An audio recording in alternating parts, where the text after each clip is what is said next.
నమస్తే, మీరు చూస్తున్నది టీసాట్. నేను శిశిర. రైతు మిత్ర వ్యవసాయ కార్యక్రమానికి స్వాగతం. ఈరోజు మన రైతు మిత్ర వ్యవసాయ కార్యక్రమంలో మనం చర్చించుకోబోయే అంశం ఏంటంటే, కూరగాయల సాగులో ఎలాంటి మెలకువలు పాటించాలని రైతులకు కావాల్సిన సలహాలు సూచనలు అందించడానికి నాతో పాటు టీసాట్ స్టూడియోలో ఉన్నారు డాక్టర్ వెంకట్ రాజ్ కుమార్ గారు, శాస్త్రవేత్త. ఆయన వరంగల్ నుంచి వచ్చారు. నమస్తే అండి. నమస్తే madam. Welcome to T-SAT network. Thank you. ఇప్పుడు అంటే ప్రస్తుతం ఏ రకాలైన కూరగాయలు సాగు చేసుకోవచ్చు అంటారు? వాటి వల్ల అంటే ఎలాంటి లాభాలు ఉన్నాయంటారు?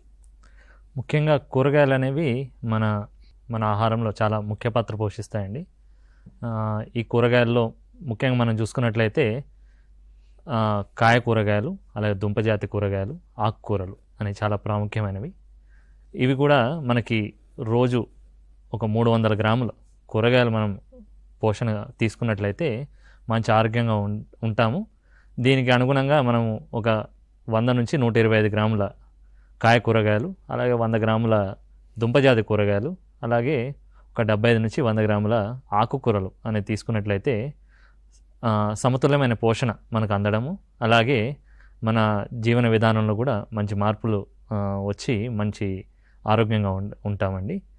దానికి అనుగుణంగా మనకి లభ్యమయ్యే కూరగాయలు మనం పండించడం కానివ్వండి, లేకపోతే ఇతర ప్రాంతాల నుంచి, ఇతర రాష్ట్రాల నుండి మనము దిగుమతి చేసుకోవడం జరుగుతుంది. ఇలాంటి కూరగాయలు మన దగ్గర మన వాతావరణానికి పండే కూరగాయలు ఏవైతే ఉంటాయో అవి మనం పండించుకుని మనం ఆహారం తీసుకున్నట్లయితే మంచి ఆరోగ్యంగా ఉండొచ్చు. అంటే వీటికి సాగుకి అనుకూలమైన సమయం ఏది అంటారు? ముఖ్యంగా చూసుకున్నట్లయితే ఇప్పుడు ప్రస్తుతం మనం చూస్తున్నట్లయితే లేట్ ఖరీఫ్ అంటే ఆగస్టు తర్వాత పండిస్తున్న కూరగాయలు కొన్ని ఆల్రెడీ కాయలు రావడం, అంటే టమాటా లాంటి, వంకాయ కానివ్వండి, మిర్చి కానివ్వండి, ఇవి మనము తీసుకుంటూ ఉన్నాము. అలాగే ప్రస్తుతం చలికాలంలో అనువైన కూరగాయలు పండించడానికి అనువైన కూరగాయలు చూసుకున్నట్లయితే మనకి ముఖ్యంగా ఈ దుంపజాతిలో క్యారెట్ కానివ్వండి, బీట్రూట్ కానివ్వండి, అలాగే ఈ క్యాలీఫ్లవర్ కానివ్వండి, క్యాబేజీ కానివ్వండి, ఇవి మనం పండించుకోవడానికి అనుకూలమైన సమయం అండి. అలాగే గడ్డల్లో చూసుకున్నట్లయితే ముఖ్యంగా తెలంగాణ రాష్ట్రంలో జైరాబాద్ ఇలాంటి ప్రాంతాల్లో మనకి ఆలు బాగా పండుతుంది. అలాగే ఇక చూసుకున్నట్లయితే ఉల్లిగడ్డ, ఇది కూడా ఒక ప్రధానమైన మన మన కూరగాయ పంటల్లో ప్రధానమైందండి. ఇవన్నీ కూడా మనము ప్రస్తుతం పండించుకోవచ్చు. ఇకపోతే జనవరి మాసం నుండి అయితే తీగజాతి కూరగాయలు ప్రస్తుతం కూడా మనం తీగజాతి కూరగాయలు నాటుకోవచ్చు. ఒకవేళ డిసెంబర్ మాసం తప్పిస్తే కనుక మనకి తీగజాతి కూరగాయలైన సొరకాయ, బీరకాయ, అలాగే కాకరకాయ కానివ్వండి, ఇలాంటివి కూడా మనం పండించుకోవచ్చు అండి. అంటే ఎలాంటి నేలలు, ఎలాంటి వాతావరణం అనుకూలంగా ఉండాలంటారు వీటికి? ముఖ్యంగా చూసుకున్నట్లయితే యాసంగి కూరగాయల విషయానికి వస్తే మనకి వాతావరణంలో మనకి ఏదైతే తేమ శాతం కొంచెం తక్కువగా ఉంటుంది, కానీ ఈ టెంపరేచర్ ఉష్ణోగ్రతలు మాత్రం మనకి 15 డిగ్రీలు పైన ఉంటే మనకి మంచిదండి. ఎందుకంటే విత్తనం కానివ్వండి, అలాగే మొలక శాతం కూడా బాగుంటుంది. దానికి అనుగుణంగా మనము ప్రణాళిక రచించుకుని చూసుకున్నట్లయితే టమాటా కానివ్వండి, వంగ, మిర్చి, క్యాప్సికం, అలాగే తీగజాతి కూరగాయలైన సొరకాయ, అలాగే బీరకాయ, కాకరకాయ, ఈ క్యాబేజీ, క్యాలీఫ్లవర్ కానివ్వండి, ఈ బీట్రూట్ కానివ్వండి, క్యారెట్ కానివ్వండి, ఇవన్నీ కూడా మనం ఇప్పుడు నాటుకోవచ్చు అండి. అంటే మనం సాగు చేసుకోవచ్చు ఈ శీతాకాలంలో. కాకపోతే మరీ చలిగా ఉన్నప్పుడు మాత్రం తీగజాతి కూరగాయలు అనేవి మనం జనవరి, ఫిబ్రవరి మాసాల్లో మనము విత్తుకున్నట్లయితే మొలక శాతం బాగుండి మంచి సాగు కూడా బాగా వస్తుందండి. ఇప్పుడు కూరగాయల్లో విత్తన మోతాదు, విత్తే దూరం ఎంత ఉండాలంటారు? విత్తే దూరం కూరగాయను బట్టి మనం రకరకాలుగా ఉంటుందండి. ముఖ్యంగా మనము కాయ కూరగాయలైన టమాటా చూసుకున్నట్లయితే మనకి నారుమడులు పోసుకుని నాటుకుని మనం ప్రధాన పొలంలో నాటుకుంటాము. అదే వర్షాకాలం అయితే మనకి మొక్కకి మధ్య అయితే 45 సెంటీమీటర్లు, అలాగే వరుసల మధ్య 60 నుండి 75 సెంటీమీటర్ల వరకు పెట్టుకోవచ్చండి. అదే చలికాలం అయితే, అలాగే యాసంగి కానివ్వండి, అలాగే వేసవి కాలంలో కానివ్వండి, మనం కొంచెం మొక్కలు దగ్గరగా నాటుకోవాల్సి వస్తుంది. ఎందుకంటే ఈ చలికాలంలో ఎదుగుదల కొంచెం తక్కువగా ఉంటుంది. అలాగే వేసవి కాలంలో అయితే అధిక ఉష్ణోగ్రతల్లో దాని ఎదుగుదల కూడా తక్కువగా ఉండి మొక్కలకి వేడిగాలి తగులుతుంది. కాబట్టి మనము మొక్కల మధ్య 30 సెంటీమీటర్ల నుంచి 40 సెంటీమీటర్లు, అలాగే వరుసకు మధ్య 45 నుండి 50 సెంటీమీటర్లు పెట్టుకున్నట్లయితే మంచిదండి. ఇకపోతే మనకి తీగజాతి కూరగాయలైన సొరకాయ తీసుకున్నట్లయితే మనకి 2 మీటర్లు వరకు కూడా వరుసకు మధ్య పెట్టుకోవాలండి. అలాగే మొక్క మధ్య 60 సెంటీమీటర్ల వరకు 45 నుండి 60 సెంటీమీటర్లు పెట్టుకుంటే మనకి మంచిదండి.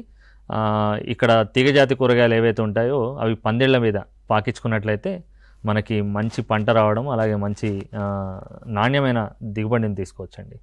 ఇప్పుడు నారు పెంచడంలో ఎలాంటి జాగ్రత్తలు తీసుకోవాల్సిన అవసరం ఉంటుందంటారు? ముఖ్యంగా నారు విషయానికి వస్తే మనకి కూరగాయల్లో టమాటా, వంకాయ, మిర్చి, క్యాప్సికమ్, అలాగే క్యాబేజ్, క్యాలీఫ్లవర్, అలాగే ఉల్లి, ఇవి మనం నారు పోసుకుని ప్రధాన పొలంలో నాటుకుంటామండి. ఈ నారుమడులు విషయానికి వస్తే ముఖ్యంగా నారుమడి అనేది ఎత్తుమడులు చేసుకుని నాటుకున్నట్లయితే అధిక వర్షాలప్పుడు కానివ్వండి, లేకపోతే నీరు ఏదన్నా అధికంగా మనం పారించినప్పుడు అవి బెడ్లు సమాంతరంగా తడిసి వేరు వ్యవస్థలో కుళ్ళు రాకుండా ఉంటుంది. దీనికి గాను మనము 1 మీటర్ వెడల్పు, అలాగే 3 నుంచి 5 మీటర్ల పొడవులో మనము రైజ్డ్ బెడ్ అంటాం, అంటే ఎత్తు మడులు తయారు చేసుకోవాలి. అది 15 సెంటీమీటర్ల ఎత్తు మడిలు తయారు చేసుకుని దాంట్లో లైన్లుగా మనం నాటుకున్నట్లయితే నారుని మంచి మొలక శాతము, అలాగే ఎలాంటి నారు కుళ్ళు అనేది మనం సమస్యను గమనించాము. అలాగే నారు మడి వేసే సమయంలో నారు ప్రతిసారి వేసే దగ్గర మనం వీలైతే రసం పీల్చే పురుగులు, అలాగే వేరుకొరుకు పురుగు ఇలాంటి రాకుండా మనకు దాంట్లో 3G గుళికలు మనము చల్లుకున్నట్లయితే ఇలాంటి వేరుకొరుకు పురుగు కానివ్వండి, లేకపోతే రసం పీల్చే పురుగుల నుంచి నారును కాపాడుకోవచ్చండి. అలాగే వేరుకుళ్ళు తెగులు రాకుండా మనం నారు మొలకెత్తిన వారం నుంచి 10 రోజులకు కాపర్ ఆక్సీ క్లోరైడ్ అనే ద్రావణాన్ని లీటర్ నీటికి 3 గ్రాములు కలుపుకొని మనము ఈ నారుమడి మొత్తం తడిచేలా రోజ్ క్యాన్ తోటి పిచికారీ చేసుకున్నట్లయితే ఈ నారుకుళ్ళు అనే దాన్ని మనము నివారించుకోవచ్చండి. అంటే ప్రస్తుత కాలంలో సాగుకు అనువైన కూరగాయల రకాలు ఏమున్నాయి అసలు? ఇక ఇందాక చెప్పుకున్నట్లయితే మనకి టమాటాలు అనుకోండి, టమాటాలో మనకి IAHR నుంచి విడుదలైన అర్కా బేద్ కానివ్వండి, అర్కా రక్షక్, అర్కా సామ్రాట్ అనే హైబ్రిడ్ రకాలు ఉన్నాయి. అలాగే సెలక్షన్ 22 ఇలా మనకి PKM1 అనే సూటి రకాలు కూడా ఉన్నాయి, అర్కాలో కూడా ఉన్నాయి. అలాగే మనకి పూస అంటే IARI నుంచి విడుదలైన సూటి రకాలు కానివ్వండి, హైబ్రిడ్స్ కూడా ఉన్నాయి అందుబాటులో. అలాగే మనకు ప్రాంతానికి అనువైన హైబ్రిడ్ రకాలు, ప్రైవేట్ సంకర రకాలు కూడా మనకు అందుబాటులో ఉన్నాయండి. మన వాతావరణాన్ని బట్టి మనకి అందుబాటులో ఉన్న హైబ్రిడ్స్ కానివ్వండి, వెరైటీస్ కానివ్వండి, అందుబాటులో ఉన్నదాన్ని బట్టి మనం వెరైటీలు ఎంచుకోవాలండి. టమాటాలో అయితే ఇందాక చెప్పుకున్నట్లు మనకి IAHR Indian institute of horticulture research నుంచి మంచి దిగుబడినిచ్చే హైబ్రిడ్లు మనకి ట్రిపుల్ రెసిస్టెంట్, అంటే అటు ఆకు ముడత కానివ్వండి, ఆకుమాడ తెగులు, అలాగే బ్యాక్టీరియా ఎండాకు తెగులు, ఈ మూడింటిని సమర్థవంతంగా తట్టుకునే రకాలు హైబ్రిడ్లు వారు డెవలప్ చేయడం జరిగింది. అవి మనం IAHR నుంచి కూడా కొనుగోలు చేయొచ్చు. అలాగే వంకాయ విషయానికి వస్తే కూడా మనకి భాగ్య అనే రకము, ఇంకా G4 అనే రకము, ఇలా మనకి ప్రైవేట్ హైబ్రిడ్ రకాలు కూడా మనకు అందుబాటులో ఉన్నాయి. వంకాయలో ముఖ్యంగా చూసుకున్నట్లయితే మనకి మొత్తం ఊదా రంగు, అంటే పర్పుల్ కలర్, పూర్తిగా పర్పుల్ రంగు వంకాయ రంగు ఉండే వంకాయలు కొన్ని చోట్ల ప్రిఫర్ చేస్తారండి. ఆ ప్రిఫరెన్స్ని బట్టి, అంటే మార్కెట్లో మనకి కన్జ్యూమర్ ప్రిఫరెన్స్ని బట్టి మనము చారల వంకాయ, లేకపోతే ముళ్ళ వంకాయ, లేకపోతే పచ్చ వంకాయ, ఎలాంటి వంకాయలు మనం కొనుగోలు చేయాలనే దాన్ని బట్టి, అంటే మనం మార్కెట్కి పంపించాలనే దాన్ని బట్టి రైతులు మనం దాన్ని సెలెక్ట్ చేసుకోవాలండి. అలాగే మిర్చి విషయానికి వస్తే కూడా మనకి హైబ్రిడ్ రకాలు, అలాగే సూటి రకాలు కూడా అందుబాటులో ఉన్నాయి. ఇవన్నీ కూడా మనకి రకాలు అనేవి లోకల్ మార్కెట్ ప్రిఫరెన్స్, అంటే మన వినియోగదారులు ఎలాంటి ప్రిఫర్ చేస్తున్నారనే దాన్ని బట్టి వెరైటీస్ని మనం చూస్ చేసుకుని పెట్టుకున్నట్లయితే మనకి మార్కెట్లో కూడా మంచి రేటు రావడం జరుగుతుంది. ఇకపోతే బెండ కూడా మనకి ముఖ్యంగా బెండకాయ కూడా ఒక మేజర్ వెజిటబుల్. అది కూడా మనము విత్తనం రకరకాల హైబ్రిడ్లు కానివ్వండి, లేకపోతే IAHR నుంచి కానివ్వండి, లేకపోతే అర్కా అనామికా అని చాలా పాపులర్ వెరైటీ, అది కూడా పెట్టుకోవచ్చండి. ఇలాంటి రకాలన్నీ కూడా మనకి కన్జ్యూమర్స్ ఏవైతే ప్రిఫర్ చేస్తున్నారో అవి పెట్టుకోవాలి. దానికి అనుగుణంగా మనం నారుమళ్ళు రెడీ చేసుకుని నిర్ణీత సమయంలో అంటే అటు ఉష్ణోగ్రతలు బాగా తగ్గిన తర్వాత కాకుండా మనకి నేలలో ఉష్ణోగ్రత 15 డిగ్రీల పైన ఉన్నప్పుడు మనం నారుమళ్ళు అలాగే నాటుకోవడం చేసుకున్నట్లయితే మంచి దిగుబడులు తీసుకోవచ్చండి. ఇప్పుడు మనకి కూరగాయల పంటల్లో నీటి తడులు ఎన్ని రోజులకు ఒకసారి ఇచ్చుకోవాలంటారు? అసలు నీరు అందించడంలో ఎలాంటి జాగ్రత్తలు తీసుకోవాలంటారు? ముఖ్యంగా చెప్పాలంటే ప్రధాన పొలంలో మనం నారుమడి ఒక 25 నుంచి 30 రోజుల నారుమడి, మంచి ఎదిగిన నారుమడిని ప్రధాన పొలంలో నాటుకునే సమయంలో ముఖ్యంగా మనకు ఈ బోదె కాలువల పైన నారు నాటుకోవాలి. అలాగే ఈ నీటి తడులు ఇచ్చుకునే విషయంలోకి వస్తే మనకు బోదెసాళ్లలో సాళ్ల వెంబడ ఈ నీరు అనేది పారించుకోవాలండి. ముఖ్యంగా చలికాలం అయితే మనకి 6 నుంచి 7 రోజులు బరువైన నేలలో 10 రోజుల వరకు కూడా నేలలో తేమ శాతాన్ని బట్టి గ్రహించుకుని మన రైతు సోదరులు నీటి తడులు ఇచ్చుకోవాలి. అదేవిధంగా ఎండలు అంటే ఉష్ణోగ్రతలు పెరిగే కొద్దీ 3 నుంచి 4 రోజులు ఒకసారి మనం నీటి తడులు ఇచ్చుకోవాలి. ఈ నీటి తడులు ఇచ్చుకో సమయంలో మనం ముఖ్యంగా గమనించాల్సింది ఉష్ణోగ్రతలు, అలాగే మనం నీరిచ్చే సమయం. ఈ నీరిచ్చే సమయం అనేది మనము ఉదయం పూట కానీ సాయంత్రం 3:30-4 తర్వాత కానీ సాగునీరు అందించడం చేయాలండి. ఎందుకంటే అధిక ఉష్ణోగ్రత లేదంటే ఎండలో నీరు ఇచ్చినట్లయితే మొక్కలు వడలిపోయే ప్రమాదం ఉంది. అలాగే మొక్కకు కూడా షాక్ తగులుతుంది. దీన్ని నివారించుకోవడానికి పొద్దున్న 10 గంటల లోపు నీరు అందించడం, అలాగే సాయంత్రం 4 తర్వాత నీరు అందించడం చేయాలండి. అదేవిధంగా మనం ఇందాక చెప్పుకున్నట్లు పారించడం కాకుండా బిందు సేద్యం ద్వారా, అంటే బిందు సేద్యం అంటే డ్రిప్ అంటారు, మొక్క మొదలు నీటి చుక్కలు నీటి బిందువులు పడే విధంగా కూడా మనము ఈ మొక్కకి నీరు అందించవచ్చు. దీని ద్వారా మనకు 30 నుంచి 50% వరకు నీటి ఆదా అవుతుంది. 70% కూడా ఆదా చేసుకోవచ్చండి మన ప్రణాళికను బట్టి. అదేవిధంగా ఈ డ్రిప్ ద్వారానే మనం ఎరువులు కూడా ఇచ్చుకోవచ్చు కాబట్టి అక్కడ నీరు వృధా అనేది, అలాగే ఎరువుల వృధా అనేది తగ్గించుకోవచ్చు. అలాగే ఈ డ్రిప్ అనేది ఇవ్వడం ద్వారా మనకి అధిక దిగుబడి, మంచి నాణ్యమైన కూరగాయలు కూడా మనం తీసుకోవచ్చండి. ఇప్పుడు మనకి బిందు సేద్యం ద్వారా నీటిని అందించడం ద్వారా ఎలాంటి లాభాలు ఉన్నాయంటారు? ఇక లాభాలు చూసుకున్నట్లయితే ముఖ్యంగా బిందు సేద్యం అలాగే మల్చింగ్, ఈ 2 పద్ధతులు పాటించినట్లయితే, మల్చింగ్ అంటే మొక్క మొదలు అలాగే మొక్క బెడ్ పైన ఈ ప్లాస్టిక్ మల్చ్ షీట్ అనేది దొరుకుతుందండి. అది కప్పడం ద్వారా మనకి ఈ కలుపు సమస్య అనేది తగ్గడం, అలాగే ఏవైతే మనం ఇస్తున్న నీరు, సాగునీరు అందిస్తున్నామో డ్రిప్ ద్వారా, అది ఆవిరవ్వకుండా మన మొక్క మొదల నుంచి కాపాడుతుందండి. ఈ బిందు సేద్యంలో ముఖ్యంగా ఏమవుతుందంటే మనం నీరు అందించడం పారకం ద్వారా నీరు అందించడం అనేది మొక్క వేరు మాత్రమే కాదు, చుట్టుపక్కల నేలంతా కూడా తడుస్తుంది. దానివల్ల నీరు వృధా అవుతుంది. అదే బిందు సేద్యం అనుకోండి, కేవలం మొక్క వేరు వ్యవస్థ దగ్గర మాత్రమే నీటి బిందువులు చుక్క పడుతుంది కాబట్టి అది వేరు వ్యవస్థ అనేది సమర్థవంతంగా నీటిని వినియోగించుకోవడం, ఎఫిషియన్సీ పెరుగుతుంది. దానివల్ల మిగతా ప్రాంతం అంతగా పొడిగా ఉండడం, మొక్క మొదలు మాత్రమే నీరు అందించడం ద్వారా ఈ కలుపు సమస్య అనేది చాలా తగ్గుతుంది.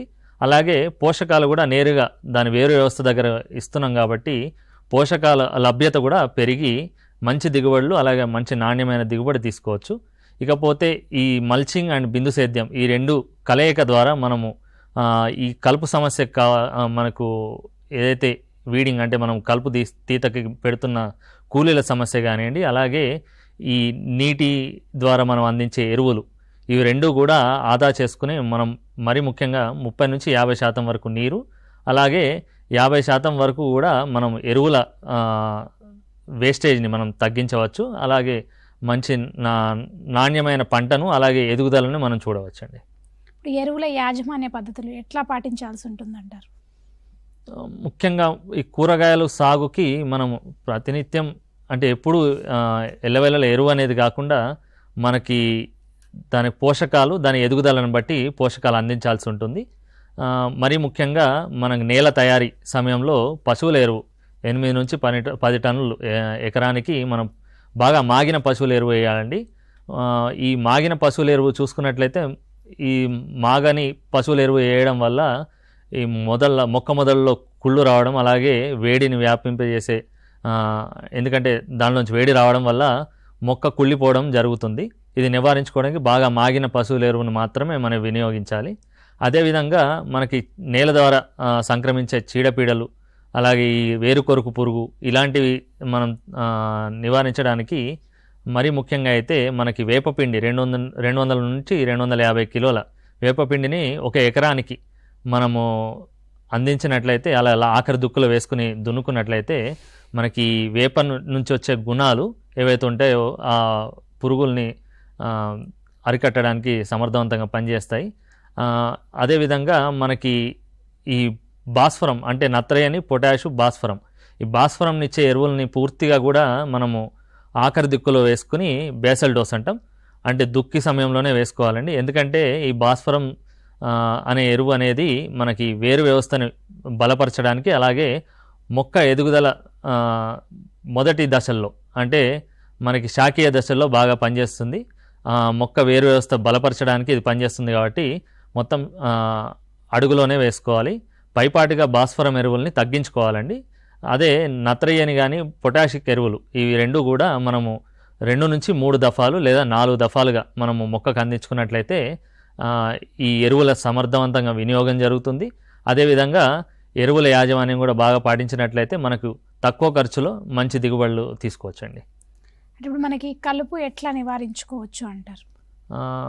కూరగాయల విషయానికి వస్తే ముఖ్యంగా నారు నాటుకునే కూరగాయలు ఇందాక చెప్పుకున్నట్లు టమాటా, వంకాయ, మిర్చి, అలాగే ఈ కాలీఫ్లవర్, క్యాబేజ్ ఇలాంటివి మనం నారు నాటుకునే ముందు మనము ఆ బెడ్లను పూర్తిగా తడిపిన తర్వాత కానివ్వండి, తేమ శాతం ఉండాలండి. ఆ తేమ శాతం ఉన్న సమయంలో పెండిమిథాలిన్ అనే కలుపు మందు దొరుకుతుంది. దాన్ని మనము పెండిమిథాలిన్ 30% అయితే 1.2 లీటర్ల నుంచి 1.5 లీటర్లు ఒక ఎకరానికి సరిపడా 200 లీటర్లు నీటిలో కలుపుకొని ఈ ఏదైతే స్ప్రేయర్ వాడుతున్నారో దానికి ఫ్లాట్ ఫ్యాన్ నాజిల్ అని దొరుకుతుందండి. కలుపుకి అలాగే పురుగు మందులకి ఒకటే నాజిల్ కాదు, ఈ రెండు వేరు. ఈ ఫ్లాట్ ఫ్యాన్ నాజిల్ను వాడాలి. అదేవిధంగా కలుపు కొట్టే ఏదైతే ఈ పంప్ ఉంటుందో అది నాప్సాక్ స్ప్రేయర్ అంటే చేతి ద్వారా ఆపరేట్ చేసే స్ప్రేయర్ కానీ, లో పవర్ పంపు మన బ్యాటరీ స్ప్రేయర్లో కానీ ఈ ఫ్లాట్ ఫ్యాన్ నాజిల్ ఫిక్స్ చేసుకుని మనము పొలం అంతా పిచికారీ చేసుకోవాలండి. అప్పుడు మనం నాటుకోవాలి. అదే డైరెక్ట్గా సోయింగ్ అంటే నేరుగా విత్తే కూరగాయల విషయానికి వస్తే మనకి ముఖ్యంగా సొరకాయ కానివ్వండి, బీరకాయ కానివ్వండి, బెండకాయ కానివ్వండి, గోరుచిక్కుడు కానివ్వండి, ఇలాంటి కూరగాయల్లో విత్తుకుని మనం నీరు అందించి బాగా తడిసిన తర్వాత 48 గంటలు అంటే మొలవక ముందే 48 గంటల లోపు బాగా తడిచేలా పిచికారీ చేసుకోవాలి. అదేవిధంగా కూరగాయలు ఎదుగుతున్న సమయంలో అయితే మనకి మొదటి దశలో కలుపు చిన్నగా ఉన్నప్పుడైతే మొక్కలపై పడకుండా ముఖ్యంగా కొన్ని సెలెక్టివ్ హెర్బిసైడ్స్ అని ఉంటాయి, మొక్కలపై పడ్డా ఏం కాదు. కాకపోతే ఏంటంటే ఈ ఆక్సిఫ్లోరోఫెన్ అని దొరుకుతుంది. ఇదైతే మొక్కల సాళ్ల మధ్యలో మొదటి దశలో అంటే మనకి కలుపు అనేది 2 నుంచి 3 ఆకుల దశ లేదా 4 ఆకుల దశ లోపల మనం పూర్తి కలుపుపై పడే విధంగా పిచికారీ చేసుకోవాలండి. ఇక కూరగాయల విషయానికి వస్తే ముఖ్యంగా ఈ మొదటి దశలో పిచికారీ చేసుకున్న కలుపు మందు తర్వాత మనము మిగతాదంతా హ్యాండ్ వీడింగ్ అంటే చేతి ద్వారా కలుపు కూలీల ద్వారా చేసుకోవాలండి. ఈ కలుపు సమస్యను నివారించుకోవడానికే మనం మల్చింగ్ అనే పద్ధతిని మనము అవలంబించినట్టయితే ఈ మల్చింగ్ ద్వారా ఈ కలుపు అనేది ఎదగదు. ఎందుకంటే మల్చింగ్లో సిల్వర్ మరియు బ్లాక్ షీట్, సిల్వర్ పైకి వచ్చేటట్టు అలాగే బ్లాక్ లోపలికి వెళ్ళేటట్టు చేసుకుని మనము మొక్క నాటుకునే ముందే ఏవైతే ఈ బెడ్లు చేసుకుంటామో దానిపైన పరుచుకొని దాని లోపల డ్రిప్ ఇరిగేషన్ పైపు లాక్కున్నట్లయితే మనకు కలుపు అనేది ఎదగదండి. ఈ కలుపు అనేది మనం నివారించుకుని చేసుకోవచ్చు. నమస్తే అండి. నమస్కారం మేడం. నమస్తే అండి, మీ పేరు చెప్పండి.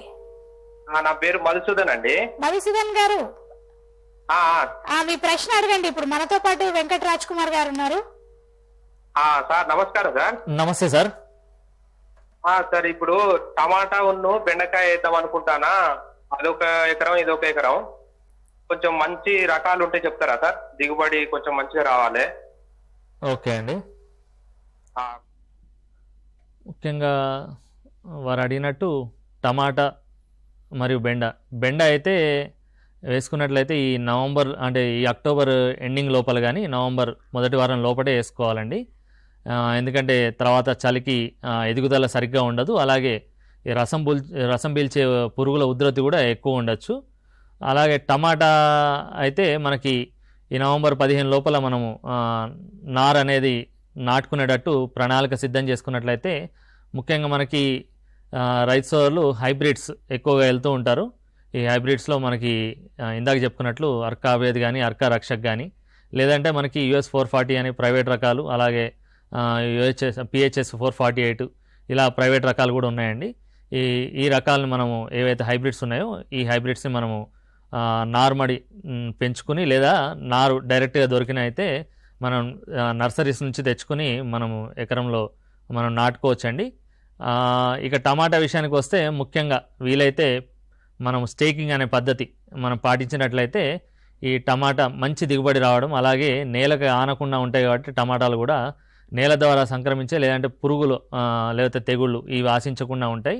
అలాగే మొక్క కూడా నిటారుగా స్టేకింగ్ అనే పద్ధతి ద్వారా మనం ఎక్కడికక్కడ కొమ్మల్ని ఈ ఊతమిచ్చి కట్టడం ద్వారా మనకి ఆకులు నేలకి ఒరగకుండా మనం ఇచ్చే నీటి తడులు కూడా దానికి తగలకుండా ఉంటాయి కాబట్టి ఆకు నాణ్యత అలాగే కాయ నాణ్యత అన్నీ బాగుంటాయి. అలాగే చీడపీడలు కూడా తక్కువగా వస్తాయి కాబట్టి ఇలా స్టేకింగ్ పద్ధతి ద్వారా టమాటా చేసుకోవడం, అలాగే బెండ కూడా ఇంకొక పక్షం 20 రోజుల లోపల నాటుకున్నట్లయితే మంచి దిగుబడులు సాధించవచ్చు. ఇప్పుడు అంతర కృషి ఎప్పుడు చేపట్టాల్సి ఉంటుంది, అసలు దానివల్ల ఎలాంటి లాభాలు ఉన్నాయంటారు?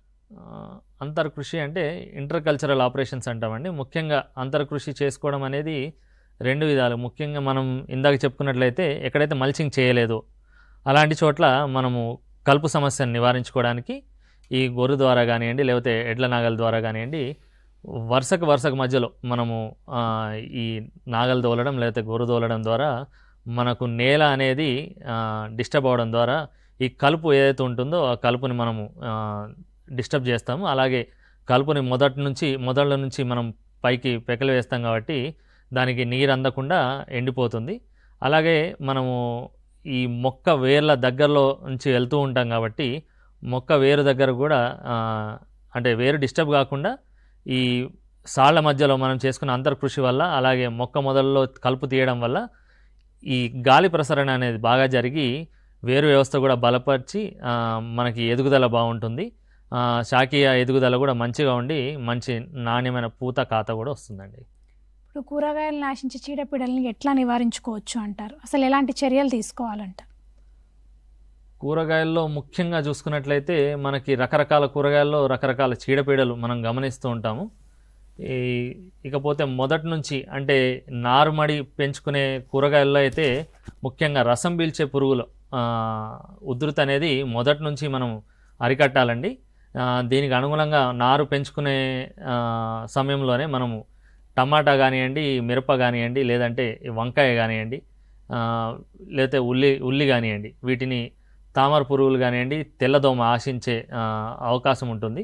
వీటిని నివారించుకోవడానికి మనము నారుమడి మనం తయారు చేసుకునే సమయంలోనే ఇందాక చెప్పుకున్నట్లు కార్బోఫిరాన్ 3CG గుళికలు మనం నారుమడిలో చల్లుకున్నట్లయితే మనకి ఈ రసం పీల్చే పురుగుల ఉధృతి నుంచి కాపాడుకోవచ్చండి.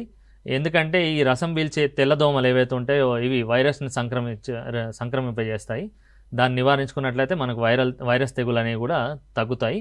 అదేవిధంగా మనకి ఈ చీడపీడలు ముఖ్యంగా శాఖీయ దశలో చూసుకున్నట్లయితే మనకి ఈ వేరు కొరికే పురుగు మొక్క మొదల్లో ఆశించి మొక్క వేరు వ్యవస్థ దగ్గర అలాగే కాండం భాగంలో కొరికి వేస్తుంది. దీనివల్ల మొక్క సడన్గా పడిపోవడము, అడ్డం పడిపోయి చనిపోవడము, లేదంటే ఎదుగుదల లేకపోవడము ఇలా జరుగుతూ ఉంటుంది. దీని నివారణకు కూడా మనము ముఖ్యంగా ఈ గుళికలు అనేవి మొదటి ఎదుగుదల దశలో మనం పొలం అంతటా ఇసుకలో కలిపి జల్లుకోవచ్చండి. దీనికి 8 నుంచి 10 కిలోల కార్బోఫిరాన్ 3CG గుళికలు జల్లుకోవచ్చు.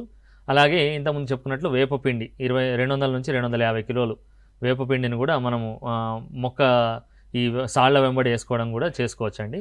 అదేవిధంగా టమాటాలో చూసుకున్నట్లయితే ముఖ్యమైన చీడపీడలు చూసుకున్నట్లయితే రసం పీల్చే ఆకుముడత తెగులు సంక్రమించడానికి ఇందాక చెప్పుకున్నట్టు తెల్లదోమ, అదేవిధంగా మనకి ఈ కాయదొల్చే పురుగు అంటే శనగపచ్చ పురుగు ముఖ్యమైన ప్రధాన సమస్యలు.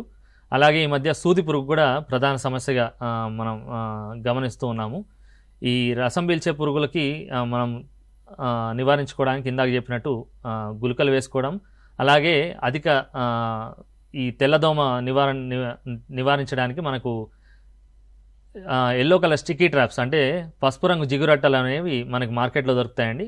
అవి పొలంలో మనము ఎకరానికి 20 నుంచి 30 వరకు పొలం అంతటా మనం పెట్టుకున్నట్లయితే తెల్లదోమ ఈ ఎల్లో కలర్కి అంటే ఈ పసుపచ్చ రంగుకి మనకు ఆకర్షింపబడి దానికి అతుక్కుపోతాయి. దానివల్ల మనం తెల్లదోమను నివారించుకోవచ్చు. అదేవిధంగా ఇంకా ఉధృతి ఎక్కువ ఉన్నట్లయితే మనము అష్టమిప్రిడ్ 40 గ్రాములు ఎకరానికి మనం 200 లీటర్ల నీటిలో కలుపుకొని పిచికారీ చేసుకోవాలండి. ఇకపోతే శనగ పచ్చ పురుగు, దీన్ని నివారించడానికి మనకు ముఖ్యంగా ఈ లార్వా లద్దె పురుగు సమయంలో ఎక్కువగా ఆశించి కాయను తొలిచివేస్తుంది. అదేవిధంగా ఈ సూది పురుగు అనేది మనకి కాయలు ఎదుగుదల సమయంలోనే ఈ సూది పురుగు కూడా చిన్న లార్వా అయితే మనము పిన్వామ్ అంటాము. ఆ లార్వల్ దశలో మనకి కాయలో చిన్న రంధ్రం చేస్తుంది. పిన్ అంటే మన సూది పురుగు అంటే సూది అంత బెజ్జం పెట్టుకుని లోపలికి వెళ్తుంది. దాని మనకు పండిన తర్వాత కానీ మనకి అర్థం కాదు దాంట్లో సూది పురుగు ఉందని. ఈ రెండు నష్ట నివారణకి ముఖ్యంగా మనకు లింగాకర్ష బుట్టలు మనకు శనగపచ్చ పురుగుకి అలాగే ఈ పిన్వామ్కి రెండింటికి కూడా లింగాకర్ష బుట్టలు మనకు దొరుకుతాయి. దానిలో లూరు మాత్రం దాందే వాడి మనకి ఎకరానికి 4 నుంచి 8 వరకు లింగాకర్ష బుట్టలు ఏర్పరచుకున్నట్లయితే ఈ శనగపచ్చ పురుగు అలాగే ఈ కాయదొలుచు పురుగు మన పిన్వామ్ అనేది నివారించుకోవచ్చు. ఇదే విధంగా వంకాయ విషయానికి వస్తే మనకి శాఖీయ దశలో అయితే మనం శాఖీయ దశలో ఉన్న పురుగే మనకి కాయలో కూడా దొలుస్తుంది కాబట్టి షూట్ అండ్ ఫుడ్ బోరర్ అంటాం. దానికి నివారణకు మనకు ముఖ్యంగా తలనత్త పురుగు అంటాము. శాఖీయ దశలో లేత కొమ్మలు చిగురుల మొదళ్ళ దగ్గర మనకి చిన్న రంధ్రం చేసుకుని శాఖీయ దశలో మొత్తం ఏదైతే స్టెమ్ ఉంటుందో దాంట్లో మొత్తం అంతా గుజ్జునంతా తినేసి తలలు వాల్చేస్తాయి. అది గమనించినప్పుడే మనం కాయ దశలో కూడా ఆ లార్వానే మళ్ళీ కాయ లోపలికి వెళ్ళి మన కాయలు దొలిచేస్తుంది. దీనివల్ల అటు పంట శాఖీయ దశలో నష్టపోతుంది. అదేవిధంగా కాయలో కూడా పురుగులు రావడం వల్ల కాయ నష్టం కూడా బాగానే అధికంగా ఉంటుంది. దీని నివారణకు మనం ఇందాక చెప్పుకున్నట్లు లింగాకర్షక బుట్టలు దీనికి కూడా దొరుకుతాయి. ఈ షూట్ అండ్ ఫుడ్ బోరర్కి సంబంధించిన లింగాకర్షక బుట్టల్ని మనము ఎకరానికి 4 నుంచి 8 వరకు మనం పెట్టుకుని పురుగు ఉధృతిని బట్టి మనం పిచికారీ చేసుకోవాలా లేదా అని నిర్ధారించుకోవచ్చండి.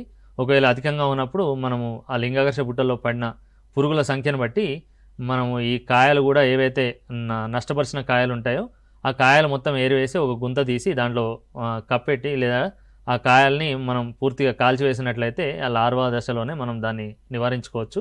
దానివల్ల ముందు వచ్చే ఈ ఏదైతే షూట్ అండ్ ఫుడ్ బోరర్ ఉంటుందో దాని సంతతిని తగ్గించవచ్చండి.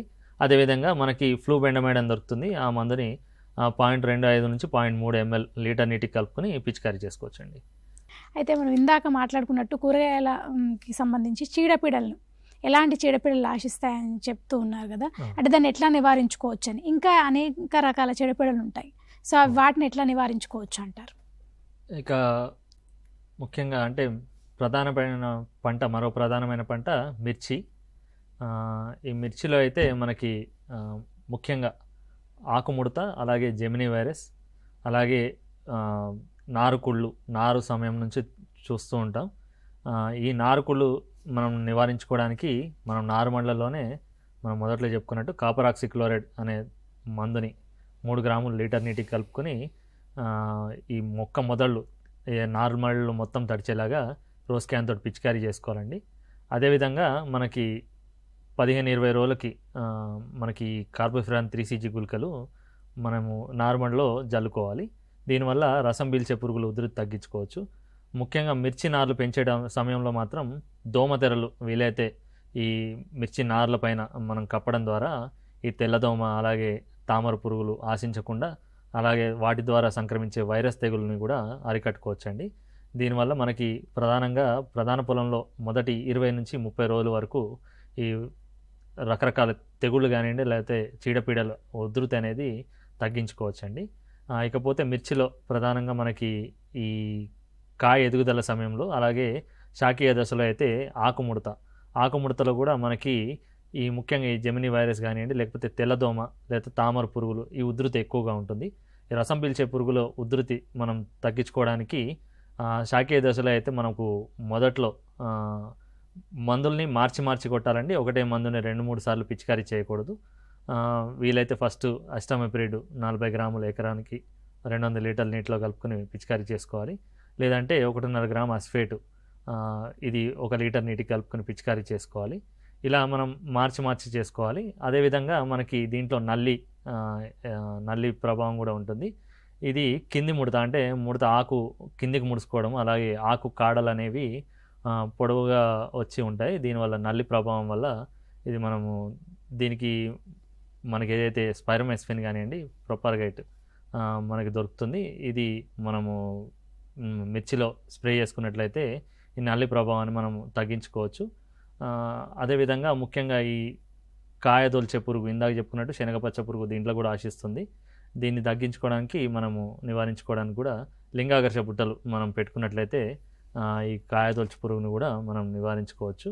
మరి ముఖ్యంగా ఏంటంటే ఈ మిర్చిలో అయితే మందులు కొట్టేటప్పుడు కానివ్వండి, ఏదైనా క్రిమి సంహారక మందులు కూడా మనకి గ్రీన్ లేబుల్ కెమికల్స్ ఎక్కువ వాడడం వల్ల మనము దాంట్లో అవశేషాలని తగ్గించుకోవచ్చు.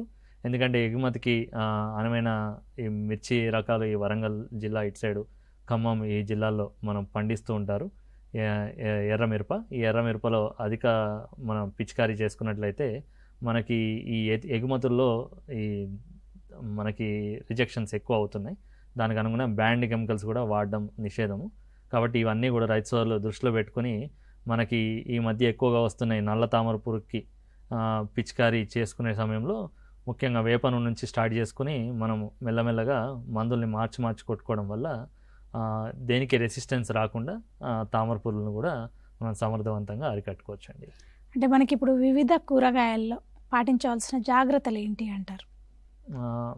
మొదటి నుంచి చూసుకున్నట్లయితే కూరగాయల సాగు మొదట నేలల విషయం దగ్గర నుంచి అసలు రైతులు ఎక్కడెక్కడ ఎలాంటి జాగ్రత్తలు ఎలాంటి మెలకువలు పాటించాలని చూసుకున్నట్లయితే ముఖ్యంగా ఎలాంటి నేలలు ఉన్నాయి మనకి అనేది గమనించుకోవాలండి. మనకి కూరగాయల సాగుకైతే మనకి నల్ల నేలలు అనువైనవే, అలాగే ఎర్ర గర్భ నేలలు అనువైనవే. ఇసుక నేలల్లో కూడా వేస్తూ ఉంటారు. కాకపోతే నీటి వసతి గల ఈ గర్భ నేలలు కానివ్వండి, లేకపోతే ఎర్ర నేలలు, లేదంటే నీటి వసతి గల ఇసుక నేలలు అయితే సాగుకు అనువైనవి. ఎందుకంటే మనకి నీటి వసతి లేనిదే మన కూరగాయలు పండించలేం కాబట్టి. ఇకపోతే దానిలో మనకి క్షార గుణం కలిగినవి, లేకపోతే బాగా చౌడుదనం ఎక్కువగా ఉన్న నేలలు అయితే కూరగాయల సాగుకి పనికిరావండి. ఎందుకంటే ఎదుగుదల కూడా సరిగ్గా ఉండదు, అలాగే పోషకాలు కూడా మొక్కకు సరిగ్గా అందవు. దాన్ని గమనించుకోవాలి.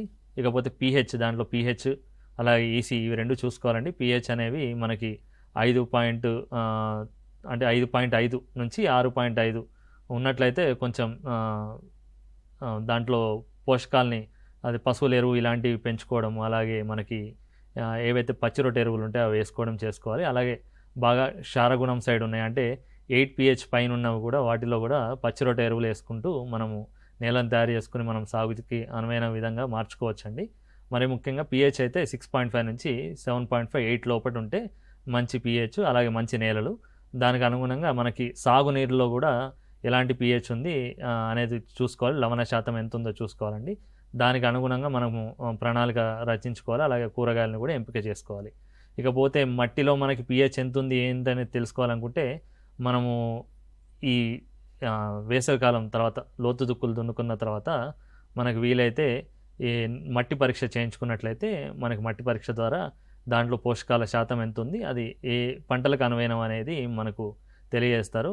దీనికోసం మనం దగ్గరలో ఉన్న వ్యవసాయ పరిశోధన స్థానం కానివ్వండి, లేకపోతే మనకి సాయిల్ టెస్టింగ్ చేసే ఏదన్నా ఇన్స్టిట్యూట్ ఉన్నా కానీ అక్కడికి మట్టి నమూనా శాంపుల్ ముందే ఎలా కలెక్ట్ చేసుకోవాలనేది తెలుసుకుని మట్టి నమూనా శాంపుల్స్ ఇచ్చి మనం దాని శాంపుల్ టెస్టింగ్ చేసుకున్నట్లయితే మనకి ఏ విధమైన కూరగాయలు వేసుకోవచ్చో చెప్పచ్చండి.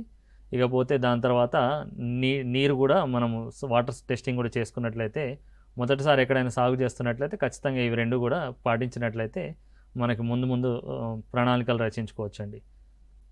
ఇప్పుడు తీగ జాతి కూరగాయల్లో ఎక్కువగా ఆశిస్తున్న ఈ పండు ఈగ, దాన్ని ఎట్లా నివారించుకోవచ్చు అంటారు?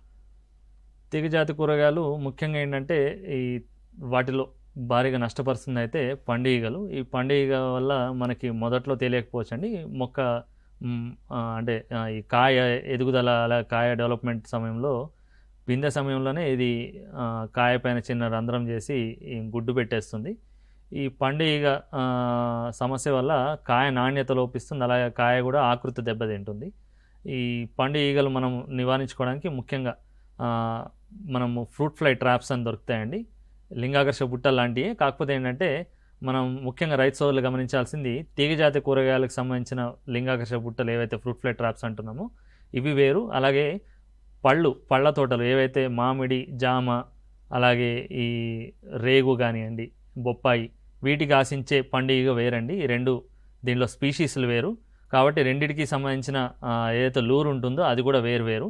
దీన్ని గమనించుకుని రైతు సోదరులు మనం తెచ్చుకునేటప్పుడు ఏ పంటకు పెడుతున్నాం అనేది మనం ముందుగానే ఎక్కడి నుంచి అయితే తెప్పించుకుంటున్నామో వాళ్ళని అడిగి తెలుసుకున్నట్లయితే మనకి పండుగ సమస్య కోసం పెట్టే ఈ ఫ్రూట్ ఫ్లై ట్రాప్స్ అనేవి ఉంటాయో అవి మనము కరెక్ట్గా పెట్టుకోవడం వల్ల సరైన సమయంలో నివారించుకోవచ్చు.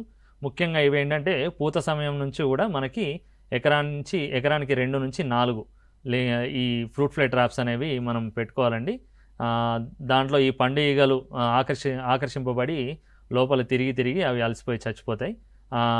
చనిపోయిన పురుగులు ఏవైతే ఉంటాయో అంటే ప్రతి 2-3 రోజులకు ఒకసారి దాంట్లో పురుగుల ఉధృతిని అలాగే పురుగుల సంఖ్యను బట్టి ఎప్పటికప్పుడు ఆ ఫ్రూట్ ఫ్లై ట్రాప్స్ని మనము దాని నుంచి తీసివేసి చనిపోయిన పురుగుల్ని మట్టిలో కప్పెట్టేసేయాలి. లేకపోతే ఏవైతే చనిపోయిన పురుగుల వాసన వల్ల ఆ ల్యూర్ కూడా పనిచేయదండి. అలాగే 30 నుంచి 45 రోజుల వరకు ఒకసారి ల్యూర్ మారిస్తే సరిపోతుంది.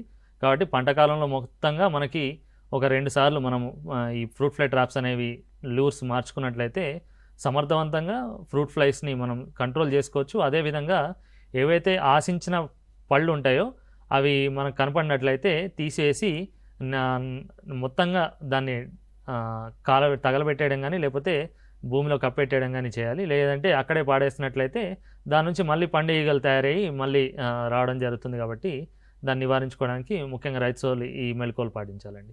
ఇప్పుడు కూరగాయలు నాశించే కాయతొలుచు పురుగు, లద్దె పురుగుని ఎట్లా నివారించుకోవాలి అంటారు? ముఖ్యంగా ఈ కాయతొలుచు పురుగు అంటే ఈ శనగపచ్చ పురుగు కానివ్వండి లేకపోతే స్పోడాప్టెరా పోగ లద్దె పురుగు ఇవి 2 కూడా ఆశిస్తూ ఉంటాయి. అలాగే వంకాయలు ఇందాక చెప్పుకున్నట్టు బెండకాయ కానివ్వండి లద్దె పురుగుకు సంబంధించిన అంటే లెపిడాప్టెరా పెస్ట్ అంటాం. వీటిని ముఖ్యంగా ఏంటంటే లార్వా అనే దశ మనకి నష్టపరుస్తుంది. ఈ లార్వా అనే దశ నష్టపరుస్తుంది కాబట్టి మనం మొదటి నుంచి అంటే గుడ్ల దశ నుంచే దాన్ని నివారించుకునే ప్రయత్నం చేయాలి. ఈ గుడ్ల దశను నివారించడానికి మనకు ముఖ్యంగా వేప నూనె ఏదైతే ఉంటుందో 10,000 ppm దొరికితే 1 ml లీటర్ నీటికి కలుపుకొని పిచికారీ చేసుకోవాలి. లేదు 1500 ppm దొరికినట్లయితే 5 ml లీటర్ నీటికి కలుపుకొని మనము మొక్కంతా తడిచేలాగా గుడ్ల దశ నుంచి మనం పిచికారీ చేసుకున్నట్లయితే ఈ వేప నూనెలో ఉన్న గుణాల వల్ల గుడ్డ అనేది పగలదండి, దాని గుడ్డు నశిస్తుంది. దానివల్ల మనకి లద్దె పురుగు అనేది బయటకు రాదు.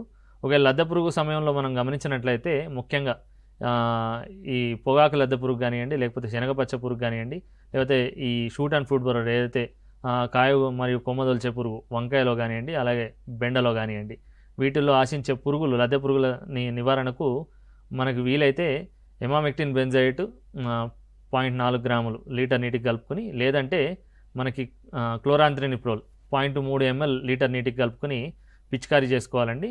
అదేవిధంగా మనకి ఎకరాన 4 నుంచి 8 వరకు లింగాకర్షక బుట్టలు పెట్టుకున్నట్లయితే ఆ పంటల్లో ఆయా చీడపీడలకు సంబంధించిన లూర్ మనకి దొరుకుతుంది. ఆ లూర్ని మనం పెట్టుకున్నట్లయితే పురుగులను ఆకర్షింపజేసి మన పురుగు ఉధృతిని బట్టి మనం నివారణ చర్యలు చేపట్టవచ్చండి. ఇప్పుడు మనకి పూత రాలడం అలాగే ఫలదీకరణ చెందడం వల్ల కలిగే అంటే దానివల్ల ఎలాంటి కారణాలు ఉన్నాయి, దానికోసం దానివల్ల ఎట్లా నివారించుకోవచ్చు అంటారు? దాన్ని ముఖ్యంగా ఏంటంటే మనకి కొన్ని చోట్ల కొన్ని కంప్లైంట్స్ ఉంటాయండి. ఎలాగంటే పూత పూస్తుంది కానీ పూత రాలిపోతుంది, లేదంటే ఫలదీకరణ చెందట్లేదు, కాయలు రావట్లేదు. ఇవి మేజర్గా కంప్లైంట్స్ ఉంటాయి. ముఖ్యంగా ఏంటంటే ఒక కాయ రావాలంటే మనం ఫలదీకరణ చెందాలి. ఫలదీకరణ చెందాలంటే మనకి పుప్పొడి అనేది మనకి మొగ పూతకు సంబంధించిన యాంథర్స్ నుంచి ఓవరీ పైన ఉన్న ఆడపూతకు సంబంధించిన దాని మీద పడాలండి. దానివల్ల మనకి ఫలదీకరణ చెంది మనకి ఈ కాయ అనేది వస్తుంది. ముఖ్యంగా ఏమవుతుందంటే అధిక ఉష్ణోగ్రతలు లేదంటే తక్కువ ఉష్ణోగ్రతలు అత్యల్ప ఉష్ణోగ్రతలు మనకి వచ్చినప్పుడు ఈ పుప్పొడి అనేది సంబంధించిన ఏవైతే యాంథర్స్ ఉంటాయో పగలవండి. లేదంటే అధిక ఉష్ణోగ్రతల సమయంలో ఏమవుతుందంటే పుప్పొడి అనేది తొందరగా ఎండిపోతుంది. ఈ 2 కారణాల చేత ఏమవుతుందంటే మనకి పుప్పొడి అనేది రాలినా కానీ దాన్ని ఫలదీకరణ చెందకుండా ఆడపువ్వు తర్వాత రాలిపోతుంది.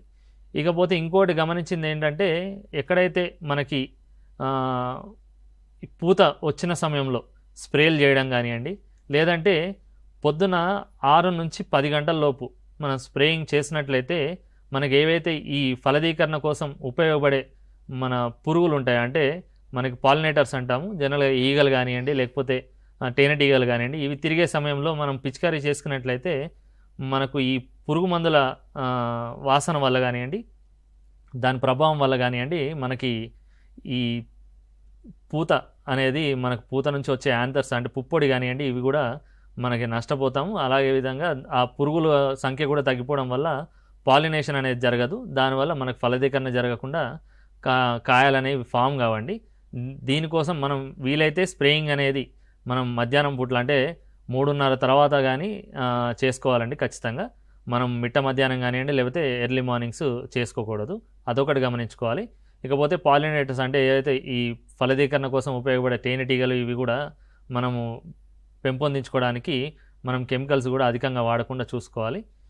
ఇదొకటి. అలాగే మనకి తేమ శాతం, భూమిలో తేమ శాతం అనేది సరిపడా ఉండాలి. అది ఎక్కువ ఉండకూడదు, తక్కువ ఉండకూడదు. కొన్ని చోట్ల ఏంటంటే కొన్ని చెట్లలో అధిక తేమ శాతం కలగడం వల్ల కూడా మనకు పూత రావడం అనేది గమనిస్తుంటాం.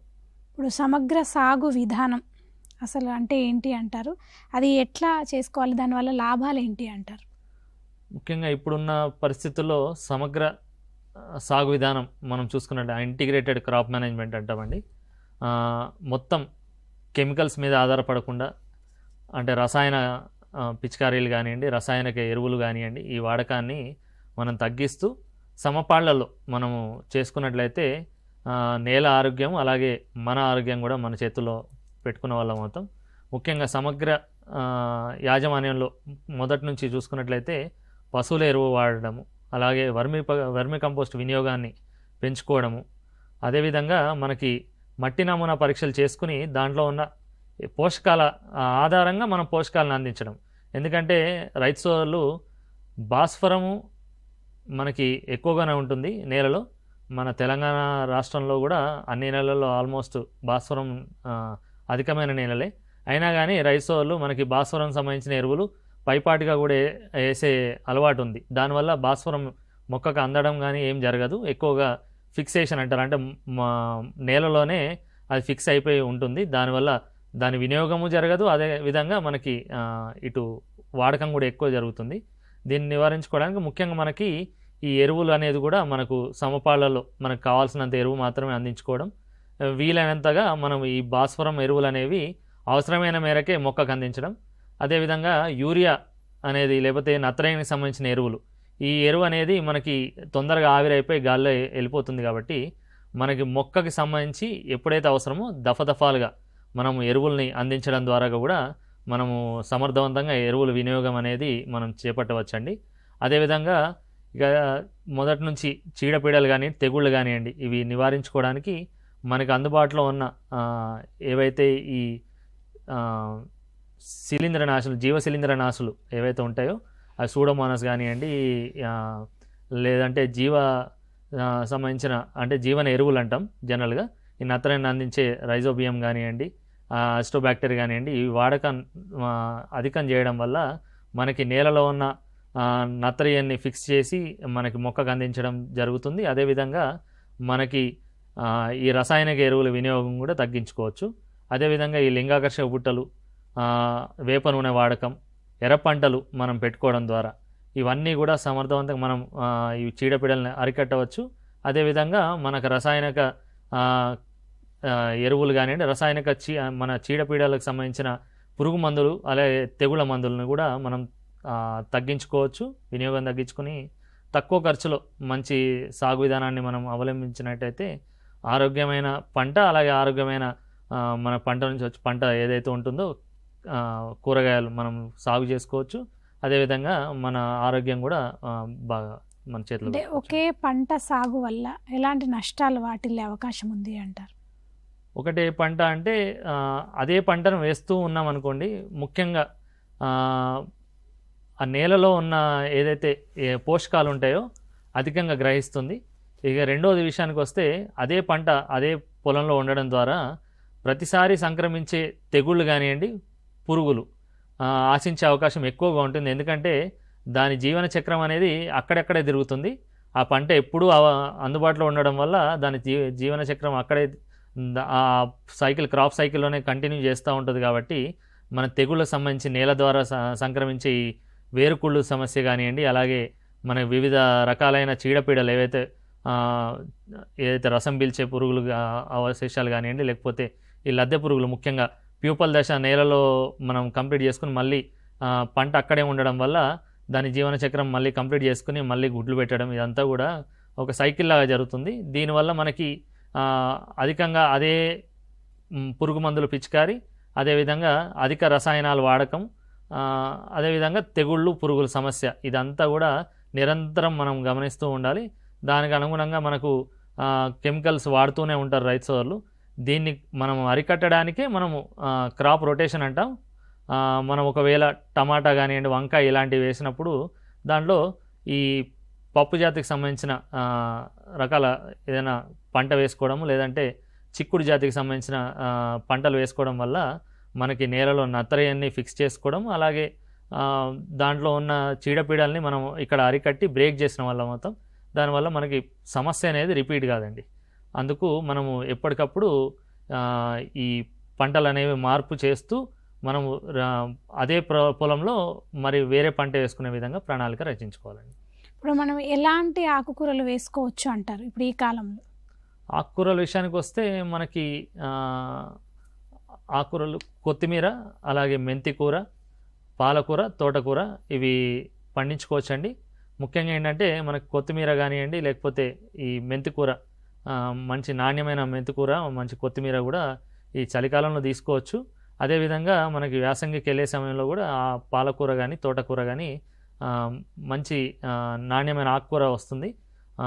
ఇదంతా కూడా ఏంటంటే మనకి ఈ మడులుగా చేసుకుని చిన్న కమతాలలో మనకి ఆకుకూరలు వేసుకోవడం వల్ల మంచి దిగుబడులు, అలాగే సరైన సమయంలో సరైన యాజమాన్య పద్ధతులు. ఎందుకంటే తక్కువ కాలంలో ఆకుకూరలు మన చేతికి రావడం, అలాగే మంచి దిగుబడులు కూడా సాధించి మంచి రాబడి తీసుకోవచ్చు.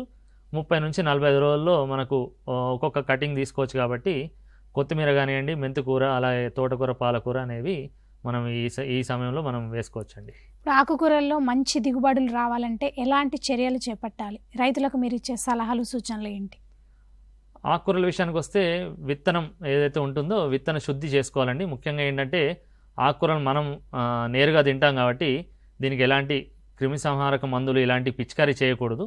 కాబట్టి మొదటి నుంచే మనం మొదట విత్తనం దగ్గర నుంచే విత్తన శుద్ధి అనేది ఖచ్చితంగా చేసుకోవాలి. ఒకవేళ రైతు సోదరులు వారి విత్తనం వారే వాడుకున్నట్లయినా, లేకపోతే లోకల్ విత్తనం వాడుతున్నా దానికి వీలైతే కెప్టాన్ లేదా థైరమ్ అనే శిలీంద్రనాశిని మందు 3 గ్రాములు 1 కిలో విత్తనానికి బాగా పట్టించి అప్పుడు ప్రధాన పొలం కూడా బాగా దున్నుకోవాలి. బాగా దున్నుకొని బాగా మెత్తగా చేసుకోవాలి మట్టిని. దాన్ని చిన్న చిన్న పెట్టెలుగా చేసుకుని ఎక్కడికక్కడ వీలైతే లైన్లో సోవ చేసుకున్నట్లు, అంటే లైన్గా మనం వేసుకున్నట్లయితే విత్తనం విత్తుకున్నట్లయితే మనకి లైన్లలో విత్తనాలు మనం మొలకలు రావడం, అలాగే ఆకుకూరలు పెరగడం జరుగుతుంది.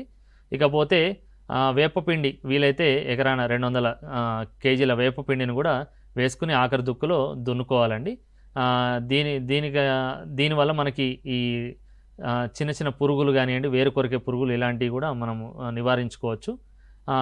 ఇకపోతే ఆకు మీద ఏదైనా చిన్న లద్దె పురుగులు లాంటివి, లేకపోతే ఆకు తినే పురుగులు లాంటివి గమనించినట్లయితే వేప నూనె మాత్రమే వాడాలి. వేప నూనె కూడా 1500 ppm అయితే 5 ml లీటర్ నీటికి కలుపుకొని పిచికారీ చేసుకోవాలి.